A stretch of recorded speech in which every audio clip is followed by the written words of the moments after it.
Yo, what is going on, guys? It is BestLokiNA here, and I am bringing you a updated Loki guide. This is basically how to build Loki, how to play him, or at least how I play him. I'm not saying it's the right way. I'll try and give you the best tips that I can, in every lane, in every queue, things like that, different builds, varieties of things to do with your build. Stuff like that, stuff to avoid. So, where the fuck is the builder at? Somewhere. Character builder. So, do I just do this and then, oh, I guess I have to pick Loki. That was fucking stupid. Character builder for Loki. This is going to be, how I'm gonna do my guide, I guess, because before, well, it doesn't even matter. Fuck it. This is the updated Loki guide. So, I guess starter build, generally what I will start, this is for Conquest. I will go, tier 1, Heart Seeker. Can you do actives or something? Okay, actives. I'll go tier 2 hog. And then like maybe 2 health potions, 3 mana pots. That is pretty much standard Loki build in Conquest for me whenever I go mid. I will build this. Let's see, can I do? Oh, okay, core. This works. So basically, once I get enough gold, usually it's around level 7 to 9, depending on what happens. If I get extra mid camps, if I get jungle camps, or if I even get an early kill by somebody that misplays, I will get Transcendence. Now, Transcendence is a core item for Loki, especially in the solo lane where you can farm it up. Sometimes you can go Heart Seeker in mid to get early stacks and stuff. It's preference, really. Transcendence gives you more power, and it obviously gives you a shit ton of mana, so you aren't running out of mana as much as you would if you went Heart Seeker. Now you can compare the two stats right here. So Heart Seeker base gives you 25 physical power, 8 movement speed, right? 8 movement speed isn't that much. It's not that big of a deal. But the thing with Transcendence is it gives you 10 more base physical power. It gives you MP5, so you're regenerating more mana, and then it gives you 300 base mana.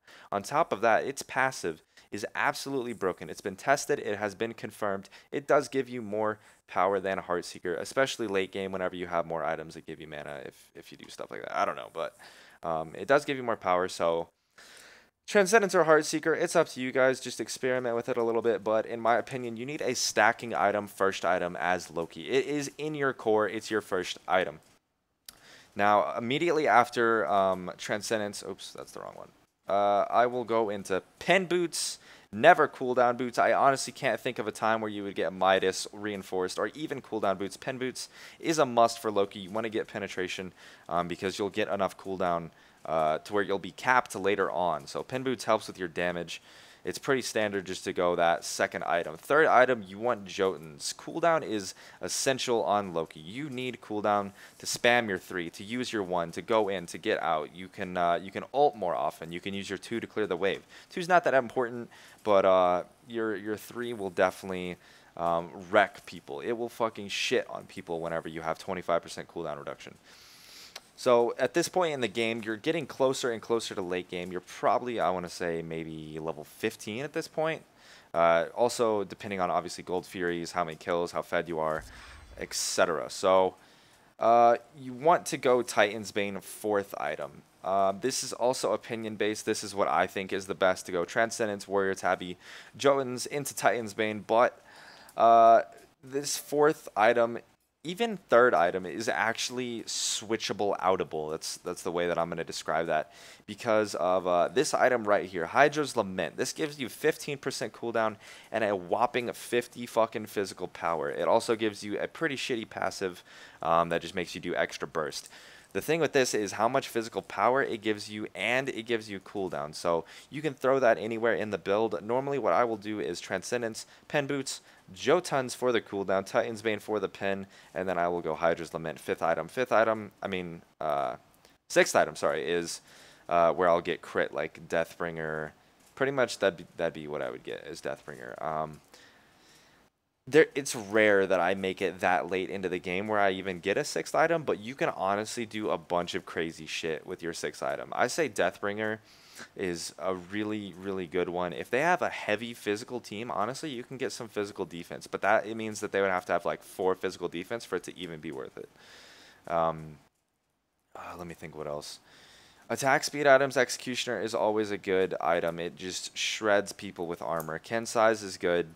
Um, it's a Yet again, all this is opinion based, guys. Sixth item is really where you can get some customization into your Loki build because everything is good.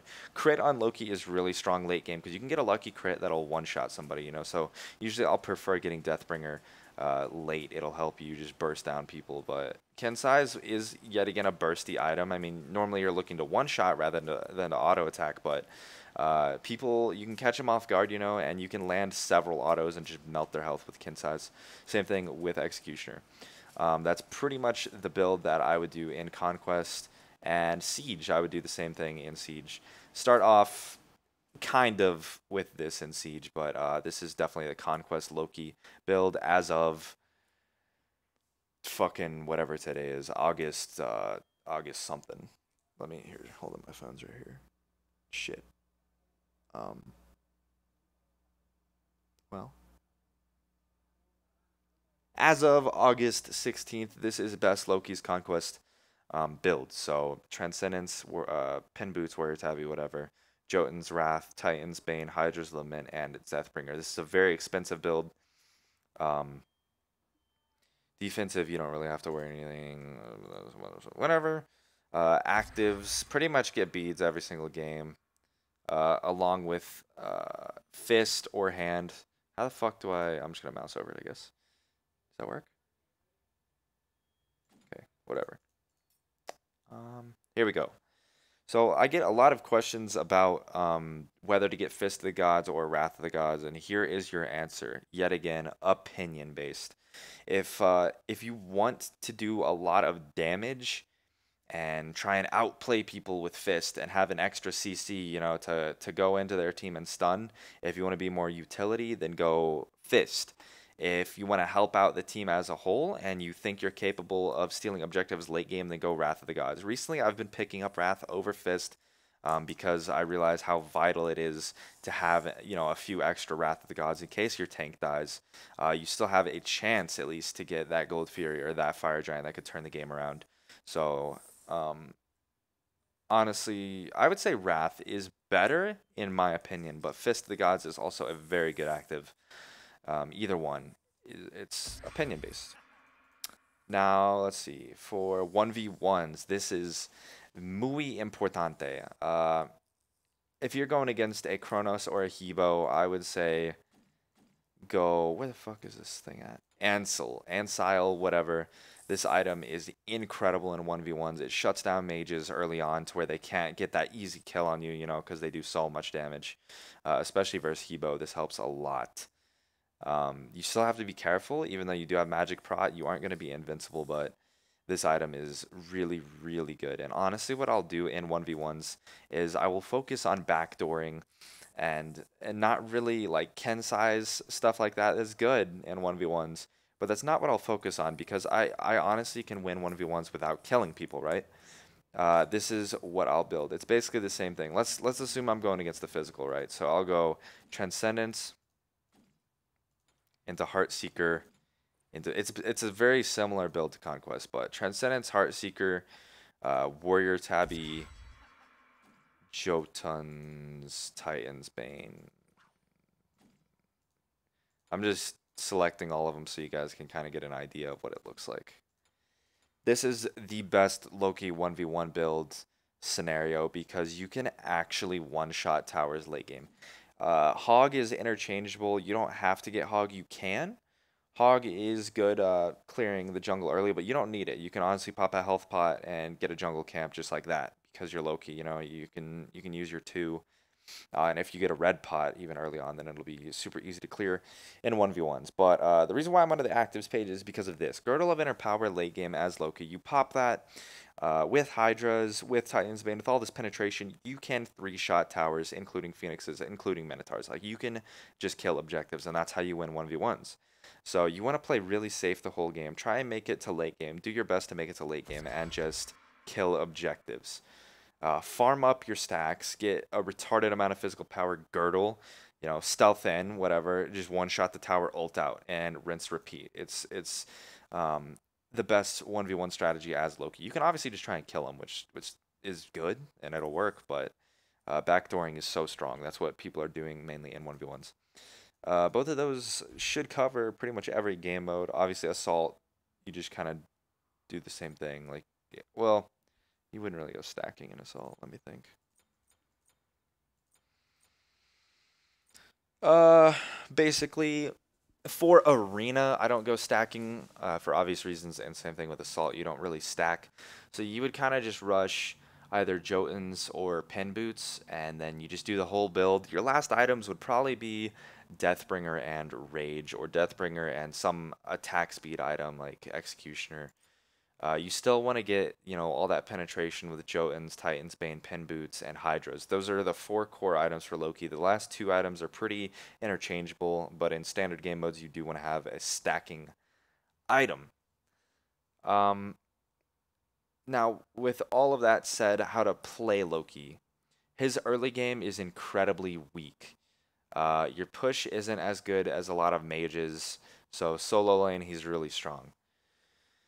Uh, how to play Loki. I wish I could tell you guys how to play him, but there's no specific way. It's all situational, depending on who you're going against, what character you're going against, whether they're aggressive, whether they're passive, whether you're getting ganked a lot or not, whether you need to buy wards or not. Wards are almost essential in every game. I've been trying to get better with wards and trying to buy them and stuff. You need wards to avoid getting ganked because ganks will fuck you over early on. But playing Loki, you want to play cautious up until about level 7, level 9. Those two levels, you get a point in your 2 at level 7, which will basically mean that you can clear the wave. You'll have 4 points into it. You get that last point in there at level 9. You'll have a max 2 at level 9, and you can clear the wave at that point. That's when you can start getting aggressive. You get more damage. You get points into your 3. You get points into your ultimate. You can clear the wave with your 2, and then just go in and harass whoever's laning against you. And you always have to be careful with that too, because you could get ganked if you stealth in, and that will most likely result in your death or you ulting out, which you never want to ult out. Like, if it was a mistake that you made, then it's really shitty to ult out. If you're just getting ganked by 4 people and you ult out, then I mean, it's not a big deal, right? Because they all wasted their time coming to your lane. If you know you're gonna die, don't be afraid to ult either, because it's such a waste. Like, that's what that ult is for. You can use it as an escape or obviously uh, an attack, but you can teleport anywhere on the map. Teleport over walls, teleport just away towards your tower. Don't be afraid to use your ult as an escape. Um, what else can I tip about playing Loki? Loki late game. Mid game is pretty much your time to shine. That's where you want to rotate. Try and gank duo if they're overextended. Gank solo. Maybe invade in the jungle a little bit. Just do some rotations. Look for opportunities to get kills to help your team out. Snowball, get fed. Kill somebody in duo. Kill the tank. Get Gold Fury. You're just always looking for opportunities to help your team and get fed. Obviously to win the game. So once you make it through early game as Loki, which is where he struggles, it's pretty much uphill from there, unless you get behind. You really want to play as passive as you can, unless you know you can get a kill, because you don't want to get behind.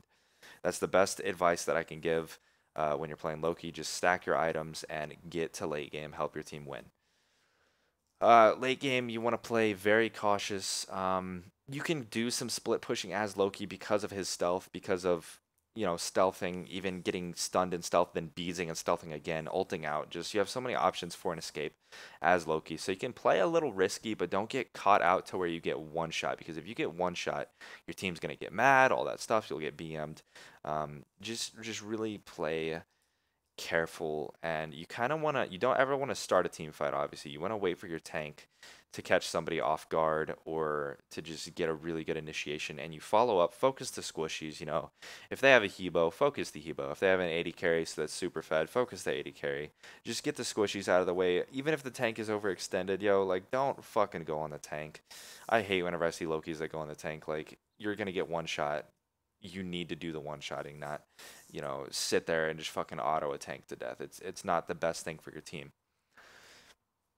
If I'm trying to think if there's anything that I'm really missing. I went over the build pretty in depth. You want to avoid. Let me just say this real quick for Loki build. You want to avoid going into cooldown boots. I despise whenever people go into cooldown boots. Let me just see what else is in here. Heartseeker is good. Transcendence is good. Hydra's is good. Lifesteal on Loki is pretty unnecessary. Soul Eater is a terrible item. Bloodforge is maybe okay. Devourer's Gauntlet is good because of how much physical power it gives, and it gives you sustain in lane, so that item's okay. Crit, I would stay away from Malice, stay away from Golden Bow. Rage is good, Deathbringer is always good. Those items are okay. All three attack speed items are good. Aussie I would try to avoid. You don't really need to go tanky, anything like that, so just don't get those items. Titan's Bane is pretty much core. Brawler's Beatstick, if they have like a Hell, Aphrodite, or anything like that. I don't really get this item too much. Jotun's is core. Pretty much you want to get that every game. Shifters is good. You can get that item. I don't really get it. Void Shield is good. I don't really get that item either. That's kind of like one of those things that if they have 4 physical, you can get Void Shield. It'd be a good item. These 3 items I kind of stay away from. Ansel, maybe you can get that, but just don't get, these items. It's not meant for Loki. Haste and Fatalis, stay away from that. Never get that item. Wingblade, I would pretty much stay away from that. Witchblade is good. That item is always good. Is that pretty much everything? Penetration, crit chance. Just stay away from physical defense items. What I see a lot of Loki's doing that I just can't stand is getting Haste and Fatalis, getting cooldown boots, something like that. That's not what Loki is for. He's not meant to auto attack. You can do that and it'd be really troll, but it's not the ideal Loki build. I'm hoping that I covered everything in this video, guys. You just build how I said to build, and you will almost always do good as long as you don't play stupid. That's just the right build, is power and pin. Crit is also good. It's just more of a late game thing, in my opinion. I just don't get crit early on as Loki. And, gameplay wise, you just have to practice, guys. Like, you can't play one game, do bad, and be like, shit, I'm shit at Loki, shitty shit, and just quit. You have to try, you have to practice, you have to get used to situations, you have to adapt to the god, you have to get used to what you can and cannot do. And that's what separates really good Lokis from really bad ones, is they think they can do this and they really can't, and a good Loki just knows its limits, like I know when I can and cannot go in. That should be it for this updated Loki guide. I hope you guys like the guide. If you do, just like the video, right? Leave some feedback in the comments. Ask any questions. If you guys have questions, I've actually been looking at my comments recently, especially on videos like this. I will respect your guys' feedback, whether it's good or bad, unless you're just like, oh, you suck. That's not really feedback. That's just saying that I suck, which your comment will be removed. So ask any questions that you guys have, and I will respond as soon as possible. Thanks for watching, guys. Peace.